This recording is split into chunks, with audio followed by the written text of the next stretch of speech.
and welcome to the first of our weekly Joseph C. Memorial Lectures for the summer semester. And what a pleasure it is to have it speaking as a late antique historian on a late antique subject. And it is a special pleasure for me to welcome Dr. Erin Dailey from the University of Leicester, not least because he was the commissioning editor for my own monograph, so it's a pleasure to meet you in person finally. Dr. Dailey's main job, as I mentioned, is as an associate professor in late antique and early medieval history at the University of Leicester, where he is a specialist in the Mediterranean world, broadly construed. It extends as far as Gaul and Britain, I'd say as well, during the period of the later Roman Empire and its successor states. He has a range of interests spanning from the 4th to the 10th centuries AD. Dr. Dailey received his PhD at the University of Leeds, I believe from Ian Wood, with a PhD on women in the works of Gregory of Tours. A revised version of this became his first monograph, Queens, Consorts, Concubines, Gregory of Tours and the Women of the Merovingian Elites. Gender, women, family, and the household have been subjects that Dr. Dailey has returned to on a number of occasions in monographs and articles, but Dr. Dailey has also worked on a range of concerns from monastic Spain, conciliar disputes over the dating of Easter, and most significantly for the interests of our cluster here, Dr. Dailey has recently been awarded a €2 million grant from the European Research Council, which brings many of these interests together on the subject of domestic slavery and sexual exploitation in the household of Europe, North Africa, and the Near East, from Constantine to 8900 or after the Hajj 287. And I believe that he'll be speaking to us on a bit addressing that today with a talk on making slaves in the bedroom, making society in the household, sexual vulnerability and sexual desire as historical agents in late antiquity. Over to you, Dr. Dailey. Thank you. Thank you, James. Thank you for that kind introduction. And I think you managed to mention everything other than the extent to which my own work has been influenced by yours. So just add that caveat to everything. Thank you for that. And thank you very much, everyone, for the invitation to speak here today at the Vaughan Center for Dependency and Slavery Studies, and in particular to take part in the Joseph C. Miller Memorial Lecture Series. As a historian of late antiquity and the early Middle Ages, I hope that I can provide a useful perspective on the analytical concept of asymmetrical dependency hatched and incubated here in the BCDSS. I also hope to do the same for the work of Joseph Miller, to which I will turn my attention toward the end of this talk. My paper today concerns domestic slavery in the late and post-Roman world. I aim to show that the sexual exploitation of people enslaved within the home influenced wider social changes during this transformative period. In light of that objective, you may find my start point a little unusual. Within the Jewish communities of late antiquity, a story circulated about 4 sages who entered paradise and acquired esoteric knowledge. Rabbi Akiva famously returned from the experience both illuminated and unscathed. Ben Zoma lost his mind, Ben Azai lost his life, and the 4th, Elisha ben Abuya, whose fate most concerns us, seems to have lost his orthodox beliefs. He glimpsed a celestial being, Metatron, whom God had granted the authority to write down the good deeds of Israel. As a result, the sage openly wondered if there were, in fact, 2 powers in heaven. The Babylonian Talmud, which presents the most detailed version of the story, added that Metatron was made to suffer 60 lashes from whips of fire, and then permitted to erase Elisha's good deeds. Cast out of paradise, the sage's first act was to visit a prostitute. "Are you not Elisha ben Abuya?" she asked. Elisha then uprooted a radish, a suspiciously phallic-looking vegetable, and gave it to her on the Sabbath. I will return to the intriguing figure of the prostitute and the sexual aspects of the story at the end of my talk. Here, I will merely observe how the interpretation of this story, despite its appearances, requires an understanding of domestic slaveholding practices in late antique households. The fiery lashings demonstrated that God had not shared his divinity with another heavenly being, because they showed Metatron to be an inferior. He was analogous to a slave who had been trained to serve as a scribe, and who was subject to the authority of his almighty owner.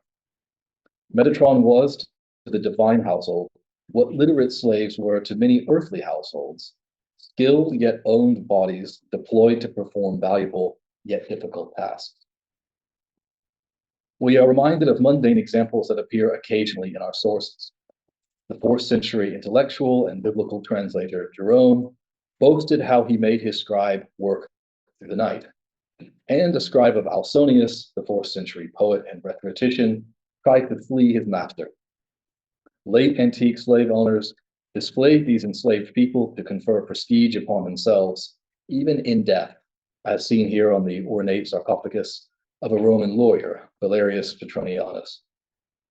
This subject has received new attention in a very recently published book by Candida Moss on the slave scribes who recorded the Christian scriptures. I show you here an 8th century manuscript from Lorsch, in which a scribe, Jacob, complains that he was chained and forced to finish this copy of Augustine's Harmony of the Gospels. Whether or not he was legally a slave, Jacob the scribe apparently worked in a state of bondage that was clearly indebted to slaveholding practices, which informed how asymmetrical relationships were arranged, even in monastic contexts. And I thank Professor Joe Story for pointing me to this interesting example. When the distinction between slave and master became blurred, such as when a scribe had been empowered to write on behalf of his lord and master, whips and chains restored the asymmetrical hierarchy that distinguished superior from inferior within the home, for celestial and earthly households alike. More importantly, this dynamic served as the means of communication between the authors and audiences of late antique texts, precisely because they could be expected to think with domestic slaveholding practices in mind. The story of Elisha and Metatron encourages us to ask what it means to see the status of slave applied to a celestial being, empowered to record mortal deeds. We should think carefully about 3 issues. First, the conditions experienced by domestic slaves depended as much upon the interpersonal relationships within the home as upon their servile legal status. Metatron only suffered when his master, in this case God, felt then the need to display his power to an outsider who had caught a glimpse of private space in which social rules might otherwise function very differently. Secondly, the social standing of a slave depended greatly upon the social rank of the household to which he or she belonged. Metatron retained the power to record or erase Elisha's deeds because he was enslaved to the celestial household. Third, the body of the slave was vulnerable precisely because it was possessed, not by the slave, but by his or her owner. In his works on disability in late antiquity, Christian Lees has reminded us that certain physical handicaps were not considered to be genuine disabilities if the labor of the slave offered an easy replacement. We need not broach the tortured question of whether or not God had hands in late antique monotheistic thought to observe that God did not need hands to record the deeds of his people, precisely because he had Metatron for that purpose. The topics of identity, belonging, and vulnerability must therefore be understood together as core dynamics in domestic slaveholding practices. Of course, slaves were by no means the only people who faced corporal punishment, forced labor, or public degradation. We need only think of the anecdote about Monica, shared by her son, the famous Christian bishop and theologian Augustine of Hippo. Monica managed to avoid the violent behavior of her adulterous and irascible husband by totally submitting to his will. Other women, married to husbands of gentler temper, as Augustine put it, had faces badly disfigured by the marks and signs of blows. The asymmetrical dependencies of Roman households meant that, as slaves were subject to the violence of their owners, so too were wives to that of their husbands, and children to that of their parents. Elsewhere, Augustine even compared a husband taking a wife to the acquisition of a slave. What makes this anecdote particularly interesting, however, is how, according to Augustine, Monica was able to leverage her position within the domestic hierarchy and to distinguish herself from others who lived under the dominion of her husband. Monica's passivity won over her mother-in-law, who had previously believed rumors and criticisms fed to her by her household slaves. This mother-in-law subsequently encouraged her son to inflict punitive beatings upon these slaves. In the grand social hierarchy of the Roman Empire, a slave faced the most totalizing vulnerability, in part due to their proximity to their owners and other free people. They were thought to know the intimate details of who did what within the home, and often they were expected to divulge that information. Roman law even required the forced testimony under torture of domestic slaves in certain circumstances due to this intimate knowledge. The dangers of proximity necessitate that we consider seriously the matter of sexual desire and the sexual use of people enslaved within the home. Totalizing bodily vulnerability meant sexual vulnerability to an extent that scholarship has recently come to appreciate in a fuller way. When Monica's husband disciplined those household slaves, we might rightly ask if he inflicted physical violence upon bodies that had already experienced sexual violence, if he had, in other words, used those slaves for his own sexual gratification, as indeed he was permitted in Roman law. Legal frameworks fed into cultural practices, even if the relationship was complex and deeply entangled with often contradictory moral discourses. To help navigate these complexities, I will turn my attention to late antique sermons, and in particular those of John Chrysostom, which he delivered as a priest in Antioch during the late 4th century. These sermons were translated from Greek and disseminated widely, immediately into Latin and eventually into Coptic, Syriac, and even Arabic. John Chrysostom clearly spoke to issues, including sexual politics within the home, that mattered throughout the late antique Mediterranean world. Read as a dialogue between a Christian moralist and his church-going audience, these sermons reveal not only common beliefs, but also tensions and contradictions embedded in late and post-Roman society. John Chrysostom had much to say about slaves within the home, but his discussion of a passage from Ephesians that cautioned against domestic quarrels is of particular interest. Women, whenever they are angry with their female slaves, fill the whole house with their clamor, he asserted. Worse still, women passing by along the narrow streets might overhear the wife shouting and the slave wailing and be tempted to look inside. As we observed in the case of Elisha the sage, to gaze across the boundary between private and public carried risk, especially if the domestic order seemed out of step with wider social expectations. John Chrysostom believed that the household needed to be under the orderly governance of a dispassionate, freeborn, rational, and ideally male head. Yet he knew that the reality was far from the truth. Some women were known to strip their female slaves, tie them to a bed, and call their husbands into the room to endure the humiliating experience of watching, or perhaps administering, a beating inflicted upon the slave. And then do you exasperate him yet more, John added, referring to the discomfort felt by the husband at the sight of his female slave in such a state. And you even threaten to put her in chains. These women also hurled insults toward the slave woman, prostitute, runaway, and Thessalian, with the latter term referring to ancient ideas of witchcraft and ultimately the fear that a slave might possess knowledge of foreign magic or poison. This scene clearly assumes a sexual and emotive relationship between the husband and the slave, which had destabilized the domestic hierarchy and which now threatened the wider social order. John Chrysostom's fear of disorder surely reflected the anxieties of his audience, but his words also indicated just how widespread the sexual use of slaves was among his congregation. Elsewhere, John Chrysostom discussed the story of Abraham, who used his slave Hagar as a surrogate for his barren wife Sarah. He argued that the biblical patriarch had acted dispassionately and at Sarah's behest, in a manner unachievable and therefore not suitable for imitation by anyone in his congregation. He urged free men to think about what might happen if a slave woman like Hagar started to think of herself as an equal to the free wife in the home.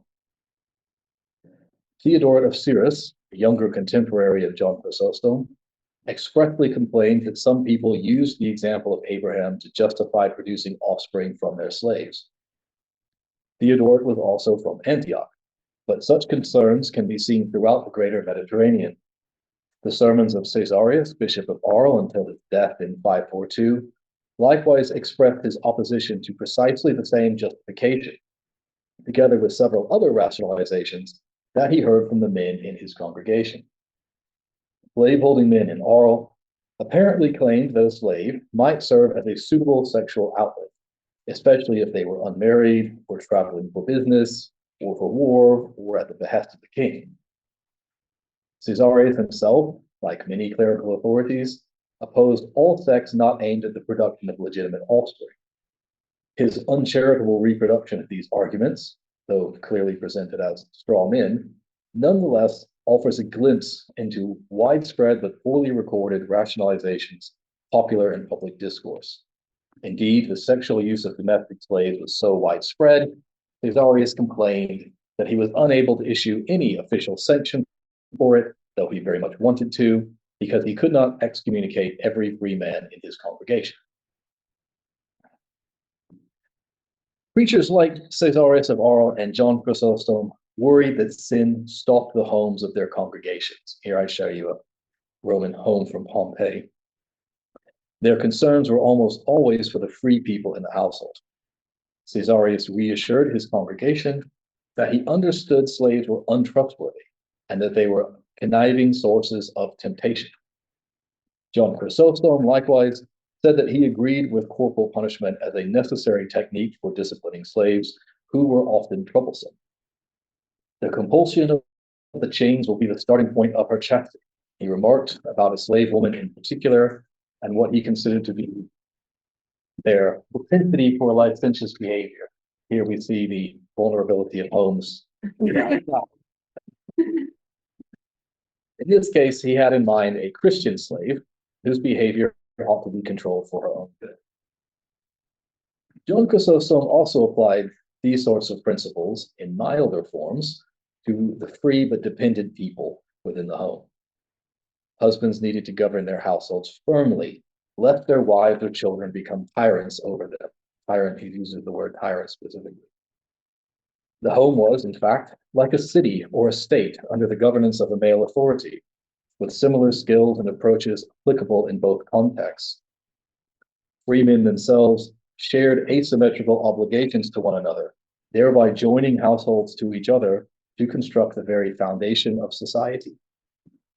In this manner, political theory derived from a common understanding of domestic slaveholding practices, domestic hierarchies that were at least informed by slaveholding practices. In her book on the formation of papal authority in late antique Italy, Christina Fessa showed how the late Roman household played a crucial role in the development of the church in the city of Rome.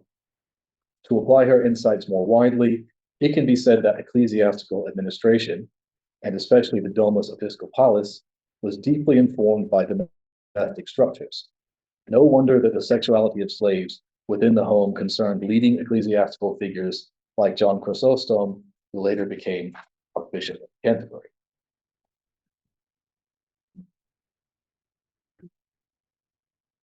The celestial household, the imperial household, the episcopal household, and the mundane household. Despite their obvious differences, each expressed a social and moral order upheld through the proper organization and management of domestic relations, slaves included. Indeed, so essential were slaves to the operation of the home and the life and status of free people, they were considered to be utterly essential. John Chrysostom stated that every household, even relatively poor homes, might be expected to have at least one domestic slave. Hagiographic texts that praise ascetics for venturing into the wilderness without any possessions occasionally let slip that the saint in question retained a single slave. When Monaghan, for example, abandoned her worldly life to live in a hermitage, she still brought a slave with her. Her 6th century hagiographer, the Bishop Gregory of Tours, expressed this decision as a sign of her asceticism. When that slave ran away, due to the harsh conditions of life in the hermitage, Monaghan almost died. Indeed, it took a miracle from God to keep her alive. The same attitude appears in very different contexts across the late and post-Roman world. Arabic legal manuals instruct husbands that their obligatory maintenance responsibilities on taking a wife include, at a minimum, the provision of one slave. No freeborn woman could be expected to live without that. Domestic slaves were both ubiquitous and necessary to latent households, and indeed to society itself. When anxieties about the state of society increased, so too did the significance of how households operated in their internal dynamics. It is therefore noteworthy that late antiquity was once described as a world born from the anxieties and crises of a destabilizing Roman Empire. I refer, of course, principally to the work of E.R. Dodds, published in 1965 under the title Pagan and Christian in an Age of Anxiety. My reference to Dodds is more of an homage to his ideas than a call for their imitation and implementation, since he was concerned mostly with the intellectual landscape that resulted from Christian and pagan efforts to understand the crisis-riddled 3rd century. Peter Brown long ago criticized Dodds for oversimplifying the period into one of cultural impoverishment and material insecurity, and I do not wish to rethink any of those critical points. But Dodds grasped, in a useful way, how restless communities, beset by catastrophes and besieged by doubt, might address their shared disillusionment by turning to questions of identity, belonging, and vulnerability. Those dynamics took place, first and foremost, within the home. The late Roman world experienced numerous crises: the establishment of barbarian kingdoms, clashes over religious orthodoxy, waves of deadly plague, conflict with the Sasanian Empire, disruptive climactic events, the rise of a new Arabian military presence, and the establishment of the Umayyad Caliphate. Such headlong change led to concerns about social order. While Dodds' interpretation certainly has its limitations, I would suggest that the concept of anxiety as a defining feature for a particular historical era can be a useful one for understanding the social and psychological landscape of the late and post-Roman world.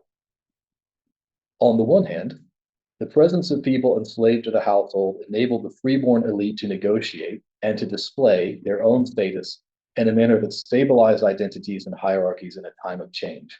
Men still governed women, parents still governed children, and freeborn people still governed slaves. Honor and rank belonged to the owners, not to the owned. On the other hand, a failure to govern the household might result in a destabilization of these hierarchies that seem to mirror wider changes in society. In both aspects of this process, the sexuality of slaves played a central role. The anxieties of the free were thus unleashed upon the bodies of slaves.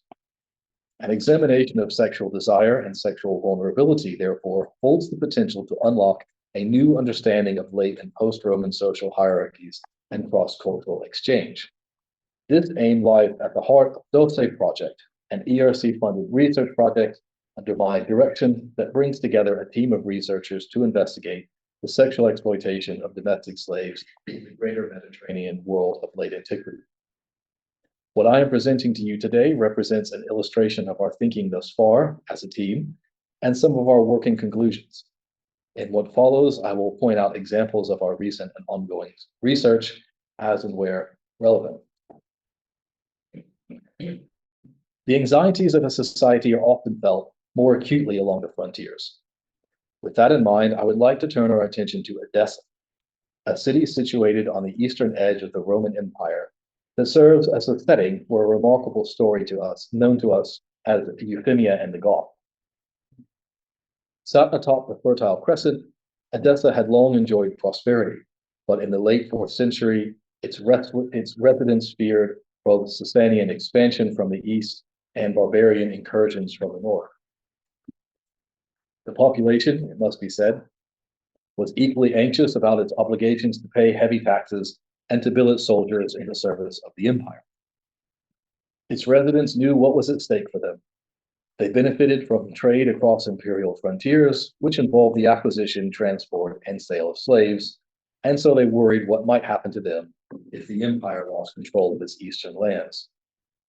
The Edessans placed their faith in three powerful saints who protected the city, the martyrs Shmona, Habib, and Guria. The story of Euphemia and the Goth seems to have been cultivated and disseminated by the clergy of their shrine during the 5th century. Preserved in Greek and Syriac versions, it tells of how a local girl of free birth was tricked into slavery by a barbarian soldier, the unnamed Goth, who served in the Roman army following an incursion of the Huns into the empire in 396. Euphemia and the Goth is best read as a work of literature that reveals common slaveholding practices as understood by its Roman audience, even though it purports to describe those of barbarian society instead. The story begins with the Goth billeted in the house of a Roman widow, Sophia, and her unmarried daughter, Euphemia. Despite her best efforts to keep Euphemia out of sight, Sophia was confronted by the Goth with a request for the girl's hand in marriage. His combination of intimidation and flattery, though initially rejected, ultimately prevailed upon Sophia, who gave up her opposition like a weak woman, our author tells us. In this way, the author calls attention to what might happen in a household led by a widow rather than by a man. I add that at no point in the story did Euphemia have any say in the matter. When the Goth service to the Roman army ended, and despite his express promises to the contrary, he departed from Edessa for his distant homeland, unspecified in the text, with a pregnant Euphemia. As he approached his destination, he confiscated Euphemia's gold and exchanged her clothes for the costume of a slave. It seems that the Goth already had a wife in his homeland to whom he planned to present Euphemia as a slave and a gift. The suspicious wife was unconvinced by her husband's claim to have received Euphemia in her pregnant condition already. She took Euphemia as a slave, but treated her harshly. Euphemia was unable to communicate in any language other than her native Syriac, spoken only by the Goth who had picked it up in Edessa.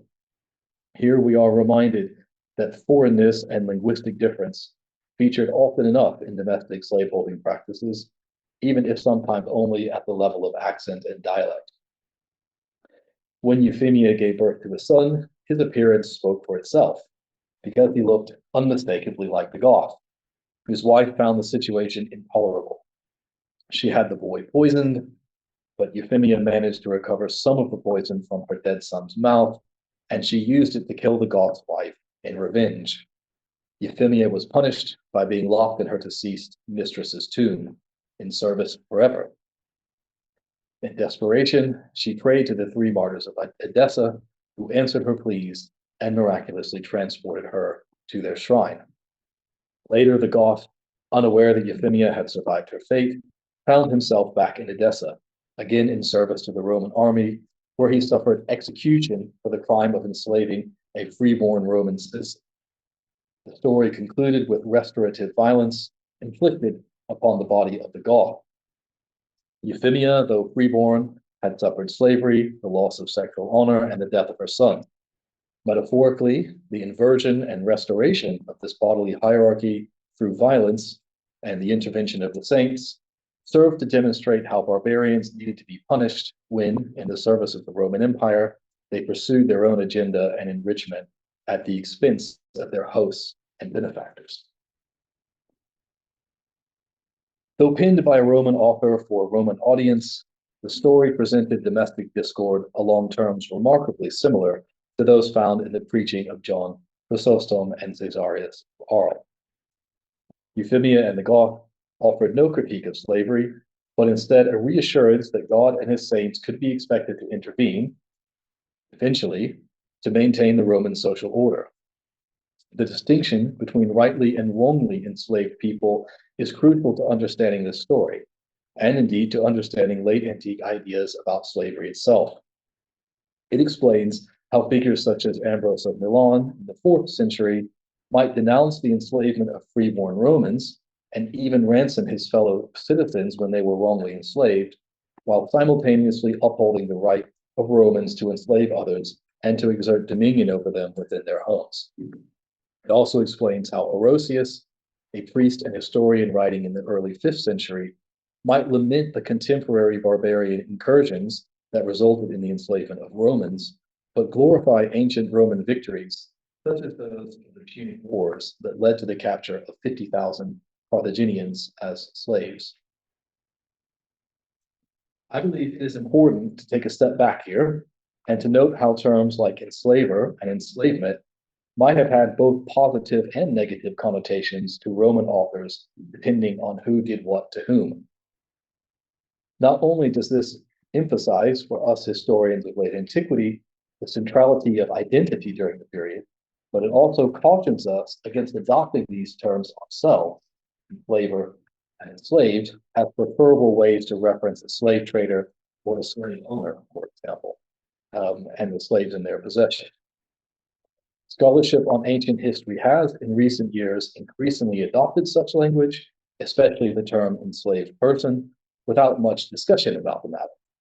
As has been argued by James Burns in his recent article in the Transactions of the Royal Historical Society, this terminological shift has been under-theorized and may well be unjustified in the context of ancient and medieval forms of slavery. I have largely avoided such terminology in this talk, except for occasional moments when a synonym has proved preferable, in order to better explore the conceptualizations of slaveholding that were prevalent at the time with greater clarity. On the question of slave ownership, Justin Pigott has demonstrated in his ongoing research on Gregory of Nyssa and his contemporaries how late antique authors often drew a distinction between body and soul to argue that the body was owned but the soul was not. This distinction allowed late antique authors to claim that owners and slaves were equal in the sense that they were both slaves to God, while simultaneously upholding the domination of slave bodies by their owners in practice. The slave body served as a domestic technology and embodied an own techne in the philosophical sense that stood alongside the arche or inherent humanness of the enslaved person. This insight allows us to understand how late antique authors reconcile the bodily vulnerability of slaves to their human owners with the notion of God's ultimate sovereignty over humanity. It also helps to explain why these authors often refer to priests and monastics as slaves of God. The metaphorical use of the language of slavery for clerics did not result, therefore, from the actual ordination of slaves. Such a practice remained controversial and forbidden in canonical legislation, not only across the Mediterranean world, but indeed as far away as the Christian communities of medieval Fars, as revealed in the research of Seth Stadel. Instead, the metaphor worked without any practical reference. Sheda Haydarshabir is currently investigating how bodily dominion of an owner counterintuitively conferred, at least in theory, the protection of the slave from the unauthorized use of others. The extent to which that protection helped domestic slaves is questionable and highly dependent upon the household to which one was enslaved. But as a self-descriptor of free people in the service of God, such terminology seems to have carried some weight, empowering clerics to resist the dominion of local magnates in moments of conflict. The preceding discussion has positioned me in a concluding set of reflection to turn to major theoretical contributions to slavery studies. In particular, I have an opportunity to briefly discuss the ideas expressed by Joseph C. Miller in his book on the problem of slavery as history. Miller advised historians to focus less on slavery as an institution, legal, economic, or social, and to focus more on slaving as a political strategy, especially one deployed by free people who were marginal to the political elite. Those outside the upper echelons of society might enslave people in order to increase their standing and outmaneuver their competitors. Miller encouraged scholars to ask new questions about strategy and process, and to think dynamically of slavery as something in a perpetual state of creation. I have taken considerable inspiration from this aspect of Miller's work, even if I continue to think about domestic slavery as a legally supported social institution. The seeming stability of domestic slavery throughout our period was unquestionably the result of dynamic activity within the home.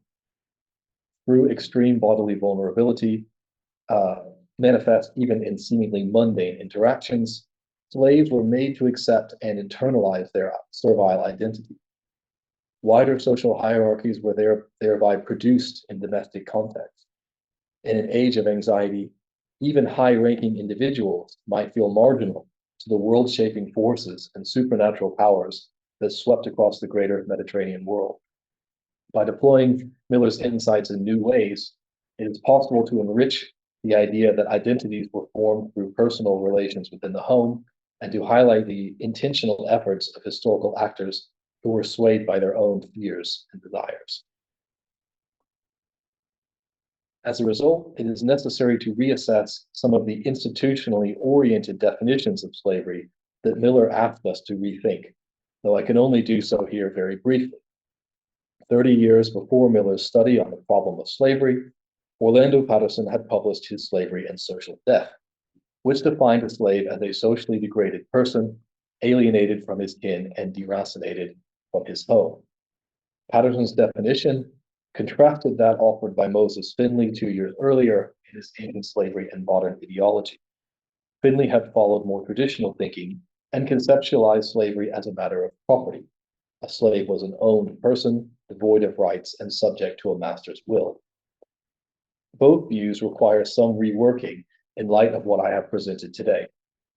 First, the extreme bodily vulnerability of people enslaved within the home, and particularly their sexual vulnerability and availability, contributed to the formation of hierarchical relationships across the whole of society. Indeed, the authors and audiences of our sources always thought with domestic slavery and bodily vulnerability in view. Second, domestic slaves were not socially dead, but socially alive members of a household. The extent of their degradation was contingent upon the relationships that existed within the home. Here you see two slaves serving their female owner from a late antique mosaic. Their social standing depended in part on the rank of the family to which they were enslaved. These insights become even more apparent through a cross-comparative analysis that treats slavery as a universal, transcultural object of study, an approach shared by Patterson, Finley, and indeed Miller, despite their differences. I will leave you with a final thought. Here you see a tourist snapping a photo from a brothel in Pompeii, one that returns to the story with which I began, the story of the 4 Jewish sages who glimpsed paradise. It concluded with the fate of Elisha bin Abuya and the appearance of a prostitute. If this were a Greek or Latin text, it might be assumed that she was a slave. Late Roman authors often discussed slave women and prostitutes together, with both representing women who lacked sexual honor. Thomas McGinn and Kyle Harper have both emphasized how prostitution and slavery were ideologically and materially interconnected. Such a reading would make the prostitute the antithesis of Metatron. She would thus represent, as the most worldly of slaves, the great fall of Elisha bin Abuya. Nevertheless, prostitutes cannot be assumed to be slaves, and there are good reasons to be cautious about any interpretation along these lines for this rabbinic tradition. As the recent research of Tali and Partok has demonstrated, prostitutes sometimes displayed quasi-prophetic powers, since they were figures that might stand between worlds, especially within the Babylonian Talmud, a text that actually seems to have been concerned to rehabilitate the image of Elisha bin Abuya to some extent. We might be better interpreting the prostitute in the story as someone who offers protection and rehabilitation to the sage. She reminds him of his true identity, thereby preserving both his life and his sanity, which were lost by 2 of the sages who also glimpsed paradise. He is, in a sense, restored to a position like that of Rabbi Akiva, who returned from the experience illuminated and unscathed. If so, then perhaps there is the potential for hope in this story, and even empowerment, though through bodily vulnerability in its feminine form. The prostitute here acts as a portal between worlds who has the power to restore. The story reminds us that it is important to find readings of our texts that express slave agency and subaltern perspectives wherever possible. If a household, and indeed a society, only acquired its identity through the sum total of all its members, then the agency of liminal figures at once outsider and insider, like the prostitute or the slave, must remain central to our historical work. No understanding of a specific period, least of all one like late antiquity, defined as it was by anxiety and uncertainty, can be complete without an analysis of the vulnerable bodies present within the home. Thank you.